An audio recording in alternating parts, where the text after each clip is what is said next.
Bienvenue, je suis Gildas Semen votre coin, je suis entrepreneur, c'est un plaisir de te retrouver dans cette nouvelle vidéo.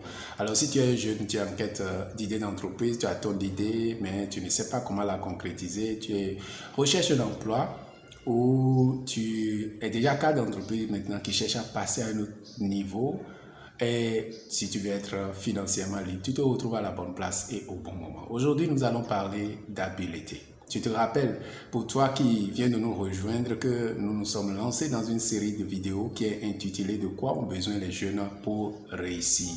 Nous sommes à la 6e saison aujourd'hui et cette saison est intitulée « Les jeunes ont besoin d'avoir de l'habileté ».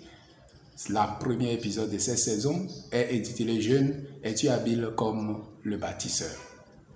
Et l'habilité, c'est quoi? L'habilité, c'est ton expertise. L'habilité, c'est ton savoir-faire. Quand on dit que, en tant que jeune, quand on dit que tu es talentueux, ce n'est pas à cause de ton don, de tes dons ou de tes talents.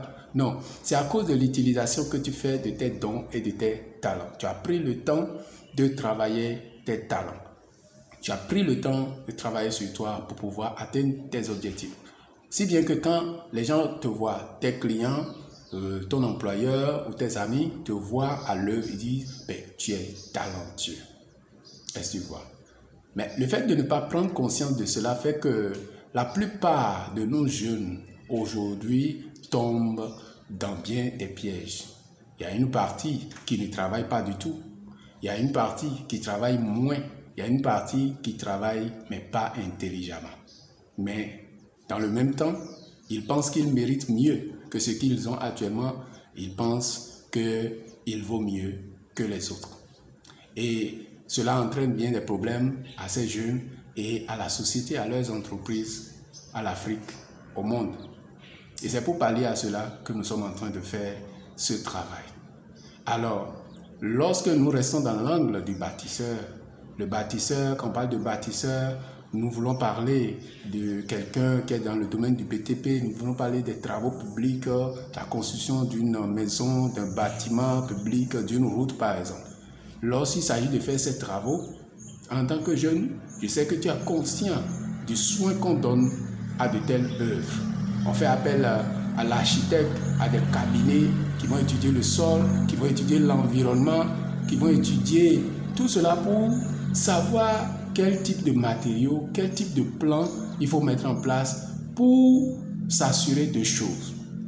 Non seulement du fait que le bâtiment ou l'infrastructure soit solide, durer dans le temps, mais que cela soit quelque chose qui fait plaisir aux yeux.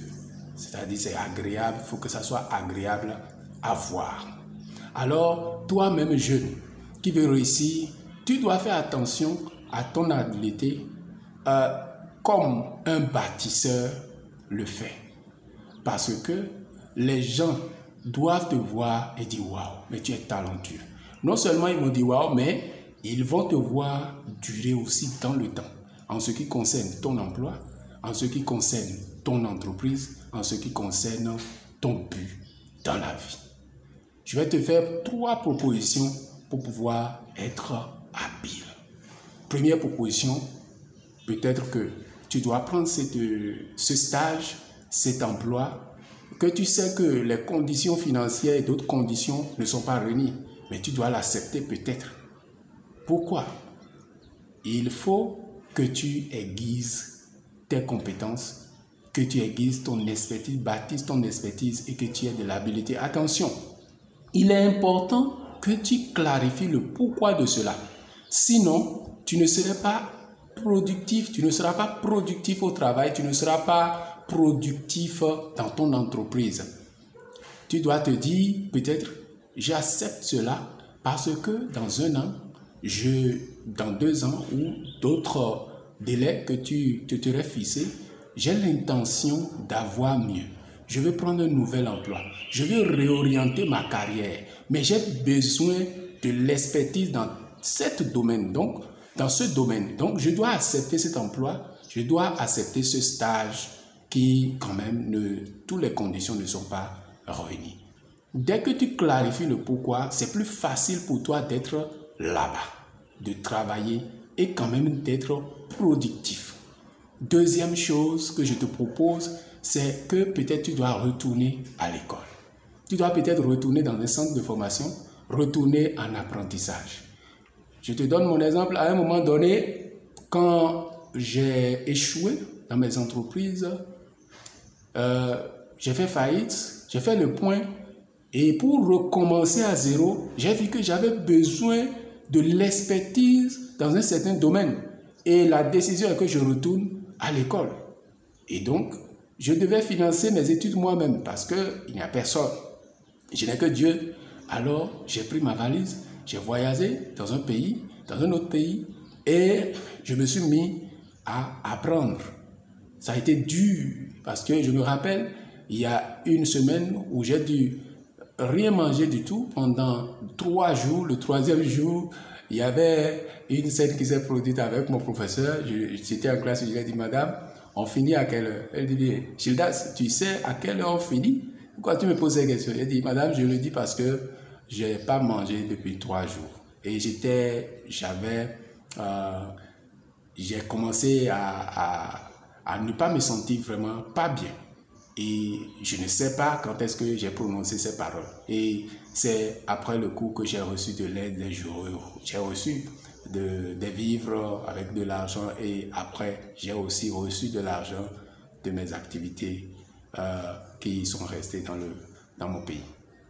Alors tu vois, je veux te dire par là que je sais que ça ne va pas être facile. Je sais que ça va être dur. Et ce n'est pas parce que c'est dur qu'il faut reporter la décision. Parce que j'ai l'habitude de dire, le prix que tu dois payer aujourd'hui, si tu ne le paies pas, demain, ça serait avec les intérêts. Si peut-être je ne le fais pas, en ce moment, après 5 ans, 2 ans, 10 ans, peut-être ça va être encore plus dur, voire même possible. Pas possible, parce que le temps passe et les choses vont devenir encore plus compliquées. Je ne voudrais pas que cela soit ainsi pour toi. Donc, vois là où tu es et vois si tu dois maintenant prendre une nouvelle formation. Peut-être que dans ton cas, tu dois continuer à travailler et te faire former, peut-être en ligne. C'est à toi de voir. 3e chose et dernière chose que j'aimerais te proposer, c'est d'aller apprendre au pied des maîtres. Ce que tu es en train de faire, ce que tu t'apprêtes à réaliser, quelqu'un a déjà fait cela. N'hésite pas à rentrer en contact avec les gens qui ont déjà fait le chemin. Demande-leur de l'aide en termes de compétences, en termes d'accompagnement. Et si tu n'as pas cette possibilité, cherche à acheter leurs livres, cherche à consommer leur contenu gratuit. Et tu vas commencer à produire, à progresser et tu pourras avoir des moyens, peut-être pour prendre un coaching, peut-être pour acheter leurs livres, t'acheter une formation. Si ce partage a été utile pour toi, aime cette vidéo, abonne-toi à la chaîne si ce n'est pas encore fait, partage cette vidéo dans tous les forums de jeunes afin que tous les jeunes prennent conscience et aillent de l'avant. D'ici là, porte-toi très bien et ciao ciao.